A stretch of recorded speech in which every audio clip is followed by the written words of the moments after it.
Chères téléspectatrices, chers téléspectateurs, bonjour. Très heureux de vous retrouver dans votre programme Ilm wa Hadara, Sciences et Civilisation. Aujourd'hui, je vous propose d'explorer ensemble le domaine de la paléontologie.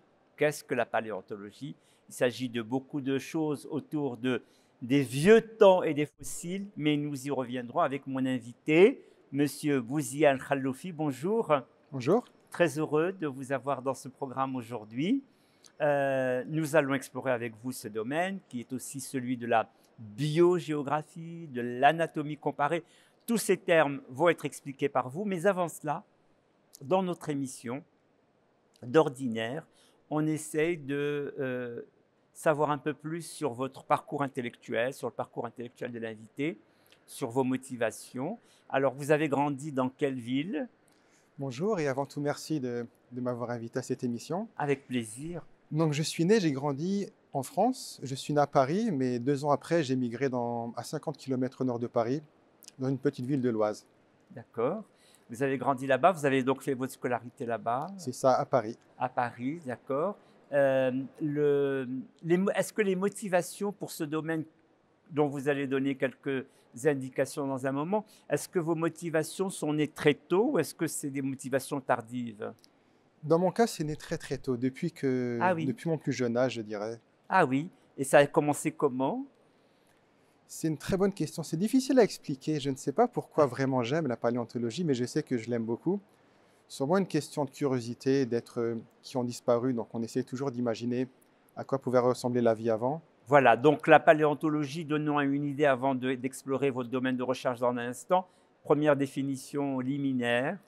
Alors très simple, si on décompose le mot, donc c'est le discours et l'étude des Oui, formes de vie anciennes. des formes de vie C'est anciennes. ça, donc on va s'intéresser à tout ce qui vivait il y a longtemps, voire très très longtemps. Les enfants connaissent les dinosaures. Voilà, les dinosaures. Certains dinosaures n'ont pas disparu d'ailleurs, je tiens à le souligner dès Ah, maintenant. très Les important. oiseaux, par exemple, sont des dinosaures Ah oui, que nous côtoyons aujourd'hui, mais qui ont des proches parents qui étaient très très diversifiés, très grands, et c'est vrai que c'est peut-être un des points les plus marquants de la paléontologie, c'est sa diversité de taille, de forme. oui. Alors, vous l'associez, quand je regarde les papiers, les articles que vous m'avez envoyés, vous l'associez à la biogéographie et à l'anatomie comparée.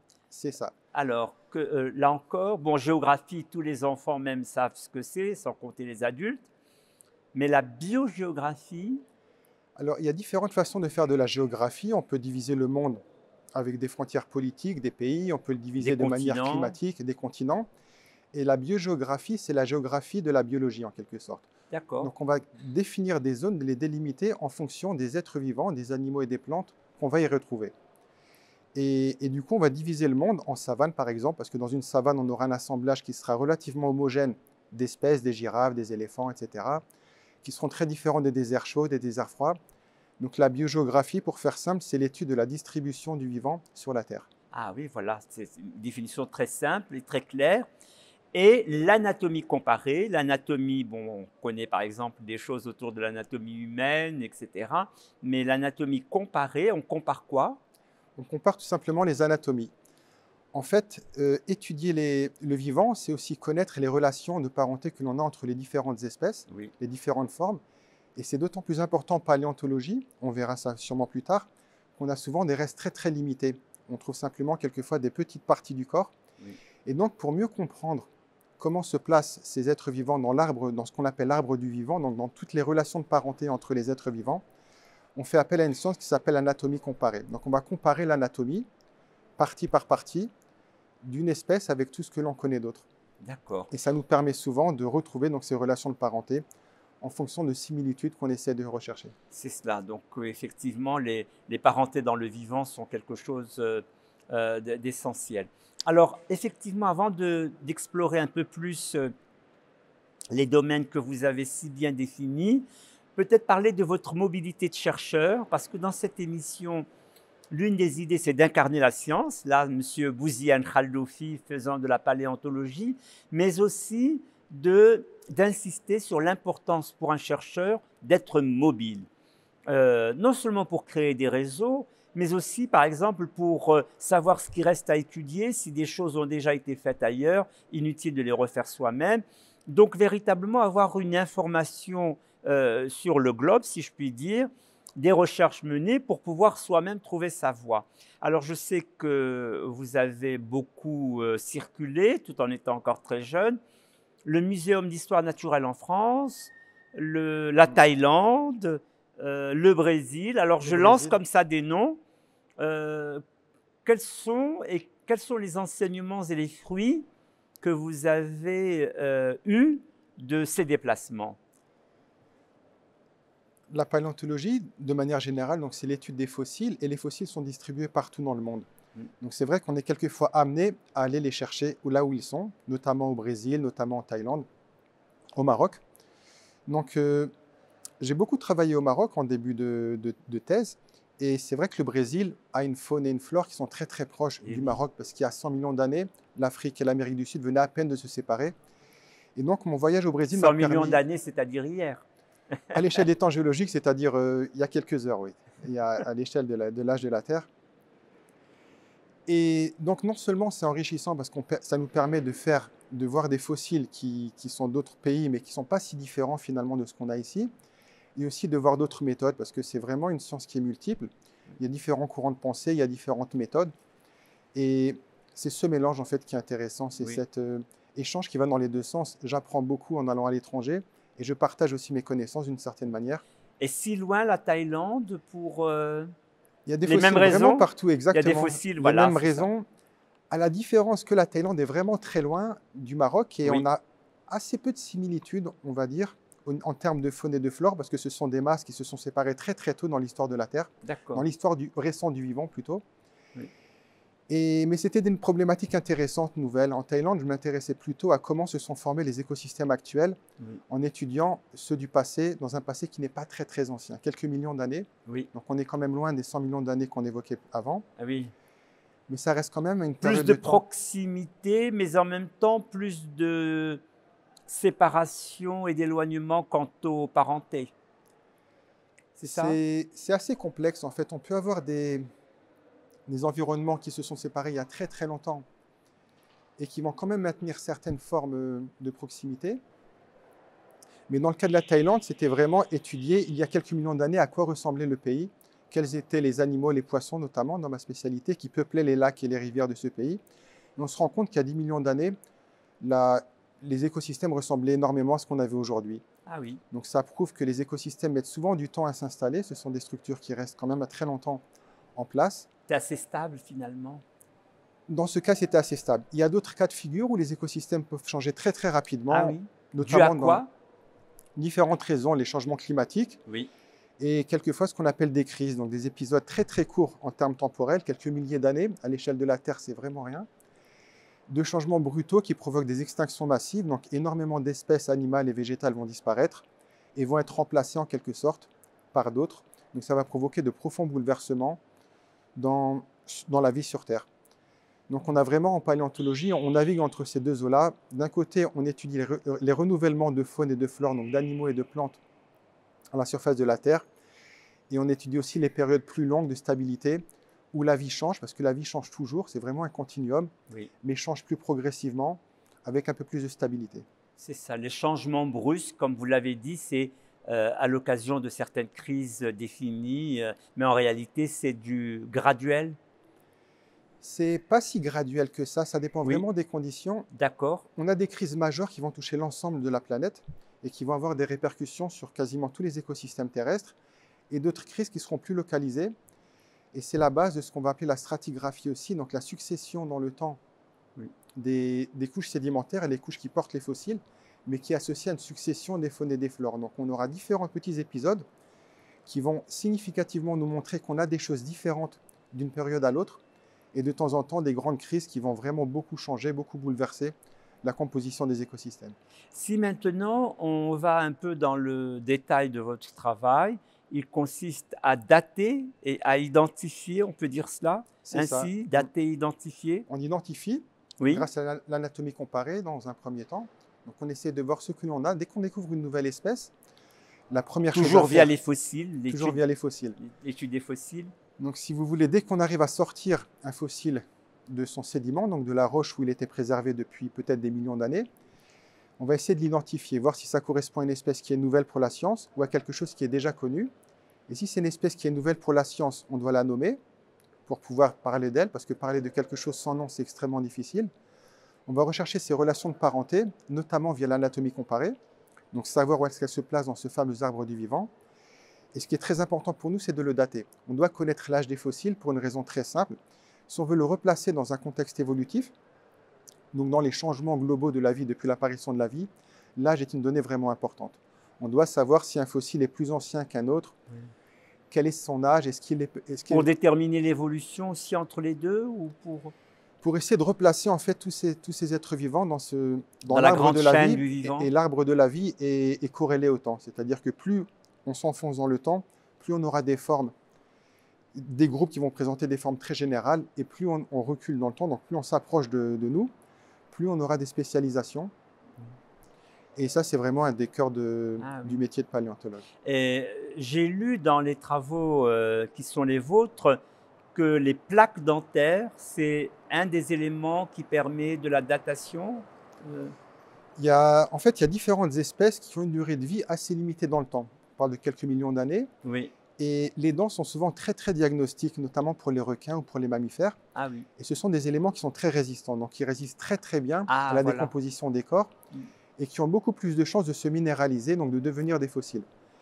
Et du coup, c'est un matériel de premier choix. C'est la nature des dents qui fait cette résistance. Cette résistance, l'émail, par exemple, qui est une matière très, très dure, leur permet quelquefois, et leur taille aussi qui est limitée, leur permet quelquefois d'être bien mieux préservés que des os ou que des tissus mous, comme les muscles ou les organes. Et au final, si les dents sont suffisamment diagnostiques, donc portent suffisamment de caractère en elles pour pouvoir identifier une espèce, alors on peut les utiliser pour dater des terrains. Pour une raison très simple, si on arrive à dater une dent et qu'on retrouve d'autres animaux associés à ces dents-là, on peut considérer qu'ils sont contemporains, donc qu'ils ont le même âge. Ah oui. Donc c'est pour ça qu'on va baser dans un premier temps l'âge. C'est un âge qu'on appelle relatif. On est plus ou moins ancien par rapport à certaines formes de vie. Oui, c'est ça. C'est difficile d'avoir un étalon de mesure de tout, c'est-à-dire que c'est à chaque fois par rapport à quelque chose de défini, mais il n'y a pas un étalon de mesure absolu. On a deux manières de dater. La datation relative, c'est celle qui est basée sur la comparaison entre les faunes. Donc si on a deux espèces dans le même intervalle, dans les mêmes roches, on peut considérer qu'elles étaient contemporaines, et donc qu'elles avaient le même âge. Celles qui sont en dessous, en général, sont plus anciennes parce que les sédiments qui sont plus profonds sont généralement plus anciens, et au-dessus, c'est plus récent. Oui. Donc ça, c'est une datation relative par comparaison. Mais on a également des méthodes de datation absolue qui permettent de donner un âge en milliers d'années ou en millions d'années, et qui souvent utilisent des propriétés géophysiques des matériaux, comme par exemple la radioactivité de certains isotopes, donc de certains types d'éléments qui vont se désintégrer au cours du temps avec une vitesse constante. Et connaissant le taux de cet élément dans la roche et sa vitesse de décomposition, on peut estimer le temps depuis le dépôt de cet élément. Donc c'est des méthodes qui sont assez différentes, mais très complémentaires de la datation relative. Oui, et en réalité, on parle souvent des biologistes. Là, vous m'avez tout à l'heure expliqué ce que c'était que la biogéographie. Les biologistes ont dit, ils sont complètement impliqués dans l'évolution du vivant, etc. Mais vous aussi, vous faites en un sens une analyse de cette évolution du vivant par les sédiments. Les sédiments nous permettent de collecter les fossiles et de les dater. Et ensuite, on va essayer de retrouver cette évolution de manière indirecte. C'est-à-dire que dans un premier temps, on va chercher encore une fois à retrouver les relations de parenté entre les organismes. On aura une sorte de très grand arbre qu'on va appeler un arbre phylogénétique qui va représenter les relations de parenté entre différentes espèces ou différents groupes qu'on appelle des taxons. Et grâce à cet arbre-là, on va être capable de retrouver, notamment au niveau des structures anatomiques, quelles étaient les structures qui étaient très générales, donc des structures qui sont apparues il y a très longtemps dans le temps, et quelles sont les structures qui se sont différenciées au cours du temps, donc qui se sont spécialisées. Par exemple, si on s'intéresse à la main, à quoi ressemblait la main des premiers animaux qui possédaient des doigts? Oui. Et ensuite, pourquoi est-ce qu'on a une telle diversité aujourd'hui de doigts, des oiseaux aux chevaux, aux humains? Oui. Et donc, c'est une évolution qui est un peu rétrospective, c'est-à-dire qu'on va du récent vers le plus ancien. C'est cela. Et ça nous permet de retrouver à quoi ressemblaient d'essayer d'estimer à quoi ressemblaient les plus anciennes formes de vie. Euh, Votre spécialité va dans des temps beaucoup plus lointains que ceux de la préhistoire, par exemple. Beaucoup plus lointain, oui. Oui, c'est cela. Et y a-t-il des connexions tout de même avec les préhistoriens ou de La, manière plus éloignée? la limite est assez floue. C'est vrai que la préhistoire, c'est très associé à l'histoire Oui, de l'homme moderne, oui. notamment. Ça ne fait que 400 000 années, c'est pas beaucoup. Voilà, 300, 400 000 ans. Et dans le fond, ça reste des fossiles. Donc, ce sont des restes que l'on va trouver dans les roches. Et ça Oui, correspond exactement aussi à ce qu'on fait en tant que paléontologue. Donc, la distinction, ce serait une question de temps et une question d'intérêt. C'est vrai que l'homme utilise des outils, donc on aura tout ce qu'on a, toute une industrie autour, qui n'est pas quelquefois absent de la paléontologie sensu stricto. Donc, on va surtout s'intéresser aux organismes, aux restes qu'ils ont laissés. oui, Mais ça reste des branches qui sont quand même très très proches. oui, oui, c'est cela. Et euh, on parle beaucoup aujourd'hui de, bien sûr, l'évolution du vivant est un fait avéré, mais on parle aussi de quelque chose de peu connu ou de difficilement connaissable, c'est l'imprédictibilité du vivant. On sait que le vivant évolue, mais on ne sait pas véritablement la manière dont il évolue. Peut-on dire que le passé est aussi plein de surprises, le passé du vivant, et qu'il y a une forme d'imprédictibilité de, je ne sais pas, de ces fossiles, de leur devenir passé, si je puis dire.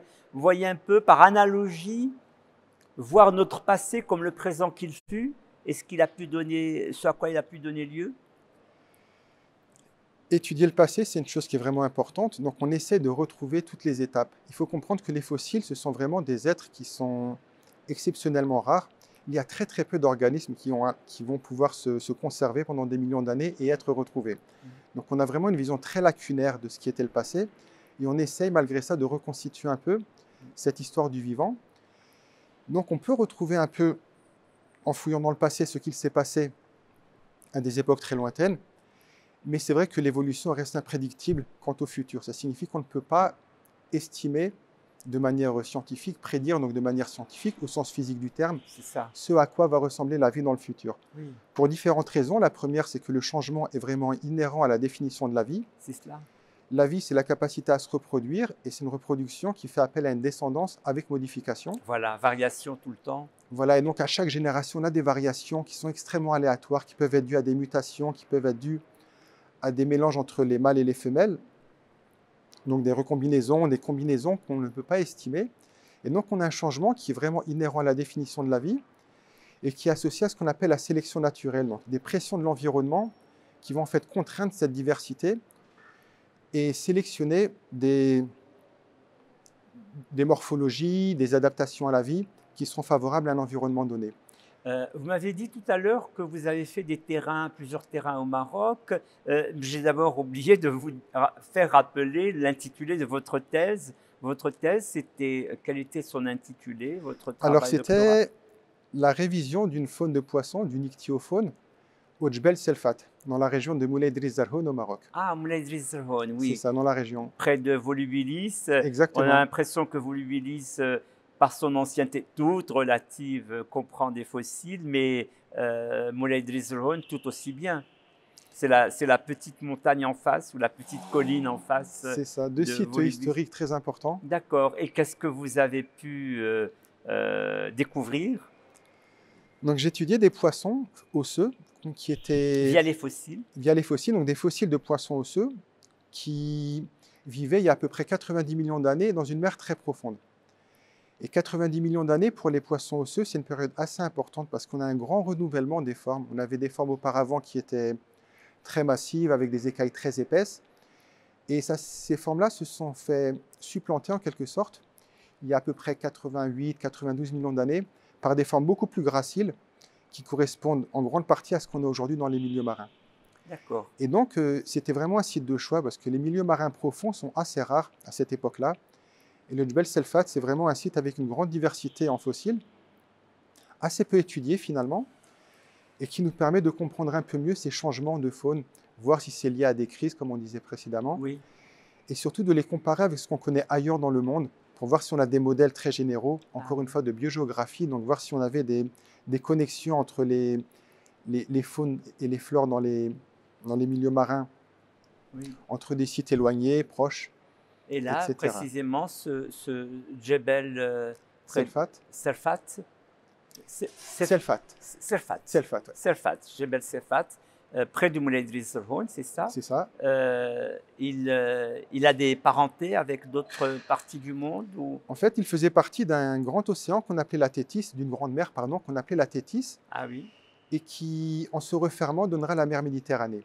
Donc c'était une immense mer qui était très ouverte, et donc on va trouver des connexions avec la faune du nord du Maroc, avec son port trouvé en Italie, en Croatie, et aussi loin qu'au Mexique. Donc on avait vraiment un assemblage qui était ah oui. relativement homogène. On a des différences, mais c'était quand même un assemblage qui était relativement Une même homogène. famille, pourrait-on dire, ou un air de famille. Donc des mêmes familles dans cette zone-là. Voilà. Donc disons que vous ne seriez pas très surpris si vous plongiez très très profondément D'accord. au Mexique, dans ce qui correspond aujourd'hui au Mexique, au Maroc à cette époque-là. Plus au sud, dans l'Anti-Atlas, vous avez aussi, je crois, mené un terrain d'études au Jebel Irhoud, c'est ça? Alors je n'y ai pas été directement, mais c'est un site qui a été connu depuis les années 60 pour des restes d'humains, donc des crânes, etc., des restes des ossements. Et il y a quelques années, en 2017, des crânes ont été extraits, ont été datés de manière très précise par une datation absolue de 300 000 ans, ce qui en faisait à l'époque, et encore aujourd'hui, les plus anciens restes d'hommes modernes jamais décrits dans le monde. Ah, Donc, précédemment, les plus anciens hommes modernes, Homo sapiens, avaient été retrouvés en Éthiopie, étaient datés d'à peu près 200 000 ans. oui. Et donc là, on fait un saut dans le temps et on remonte 100 000 ans auparavant pour Autour de 350 000, voilà, 300. 2000 ans Ah oui, avant notre ère. Et ça correspond donc vraiment à des crânes qui ont une face notamment et des dents très très proches de l'homme moderne, donc qui sont quasiment indistinguables de vous et moi, avec un arrière du crâne qui est encore un peu différent, donc une cavité crânienne qui reste un peu différente, mais ça correspond vraiment aux plus anciennes occurrences d'hommes modernes. Donc ça nous montre que l'homme moderne a également changé au cours du temps. la modernité est une notion très relative. Exactement. Par homme moderne, on entend vraiment l'homme tel qu'il est aujourd'hui. Donc Avec tel sa que- forme actuelle. Exactement. Et ça, c'est aussi l'anatomie comparée qui nous permet, par comparaison de ces restes-là, de considérer qu'il n'y a pas de différence significative. Donc au final, il n'y a aucune raison d'exclure ces restes-là de l'espèce humaine moderne. Et le Maroc est un pays très riche en fossiles. Extrêmement riche. Extrêmement riche. Extrêmement riche. Extrêmement riche. C'est donc un bonheur pour un paléontologue comme vous En de, cas- de le parcourir, de le connaître, d'en être issu en quelque sorte. On le qualifie même souvent de paradis pour les géologues et les paléontologues. Ah oui. C'est un pays qui a différents avantages pour la paléontologie. C'est un pays qui est sec et très montagneux, Oui. ce qui permet aux roches d'affleurer, donc d'être en surface, ce qui facilite beaucoup le travail. C'est assez difficile quelquefois de travailler dans des pays tropicaux comme la Thaïlande, parce que vu le climat, c'est couvert par des forêts, par de la végétation. Alors qu'au Maroc, on a cette chance en tant que géologue et paléontologue d'avoir des roches qui affleurent un peu partout sur des centaines de kilomètres. Et c'est un pays qui a une histoire aussi qu'on va appeler paléogéographique, donc une histoire dans le temps qui est très intéressante. C'est un pays qui était à la bordure de cette grande mer qu'on appelait la Thétis, jusqu'à il y a à peu près 110 millions d'années. Et lorsque l'Afrique s'est séparée de l'Amérique du Sud, le Maroc s'est également retrouvé en bordure de l'Atlantique Sud. Ce sont d'ailleurs deux bordures qu'on en a aujourd'hui, une façade atlantique à l'ouest et une façade méditerranée.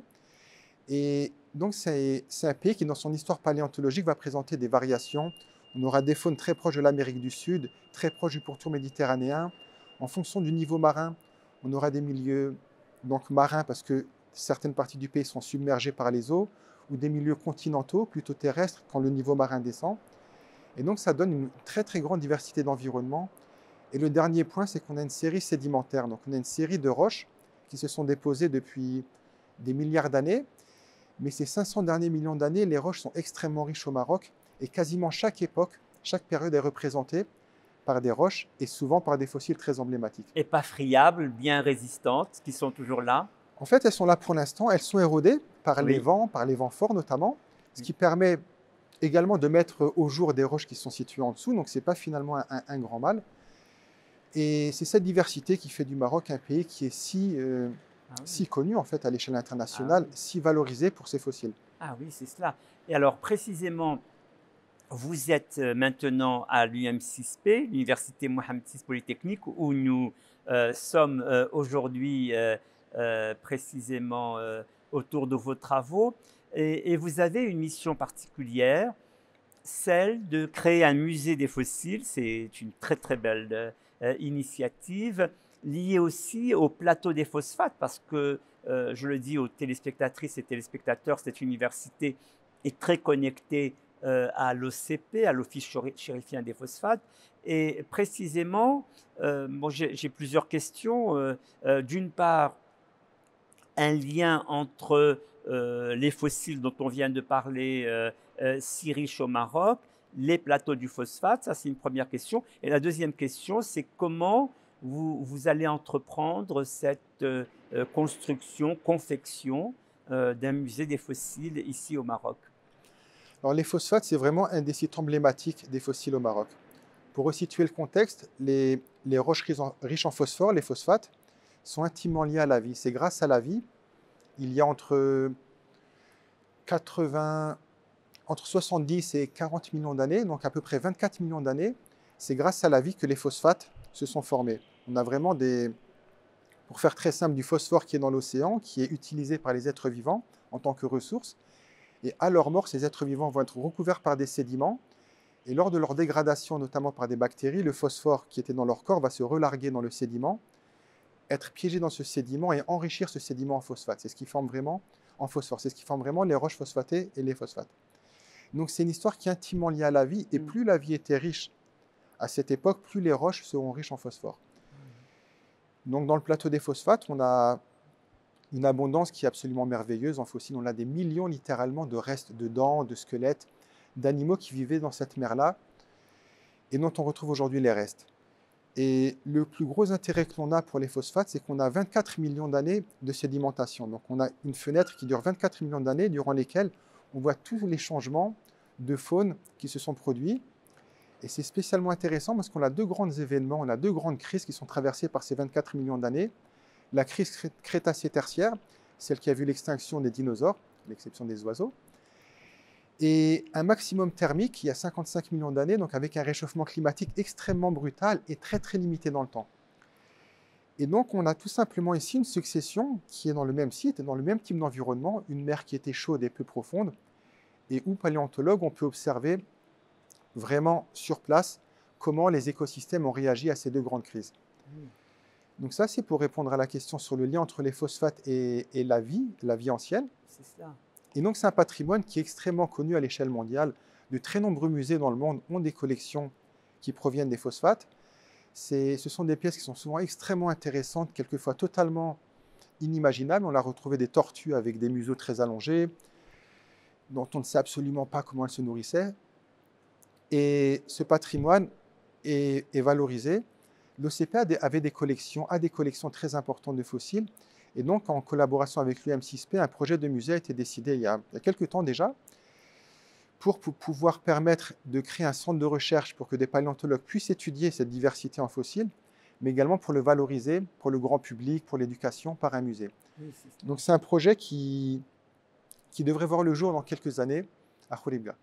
C'est magnifique. Donc, effectivement, arriver à donner cette visibilité au grand public de ce qui était quand même réservé aux chercheurs, on